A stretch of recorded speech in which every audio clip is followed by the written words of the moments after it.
नमस्कार शेतकरी मंडळी, तुम्हाला तर माहीतच आहे आपल्या बाजारामध्ये वेगवेगळ्या प्रकारचे विद्राव्य खत उपलब्ध आहे. तर या विद्राव्य खताचा वापर आपण कोण्या प्रकारे आणि कोण्या पद्धतीने केला पाहिजे तर याच्याबद्दल माहिती जाणून घेऊया. तर 1919 हे विद्राव्य खत तर तुम्हाला माहीतच आहे. तर या विद्राव्य खताचा उपयोग आपण सुरुवातीची वेळ असते जेव्हा त्या अवस्थेमध्ये झाडाची शक्ती वाढ होण्यास या विद्राव्य खताचा उपयोग होतो. तर त्या अवस्थेमध्ये आपण याचा वापर करू शकतो. तर त्या 61 तर या विद्राव्य खताबद्दल आपण माहिती पाहू.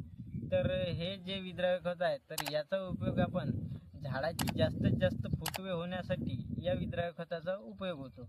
तर त्या अवस्थेमध्ये आपण याचा उपयोग करू शकतो. 13-045 तर या विद्राव्य खताचा उपयोग आपण जेव्हा आपले पीक फुलांचे रूपांतर फळामध्ये करते तर त्या अवस्थेमध्ये आपण या विद्राव्य खताचा वापर करू शकतो. तर माहिती कशी वाटली कमेंटमध्ये सांगा. धन्यवाद.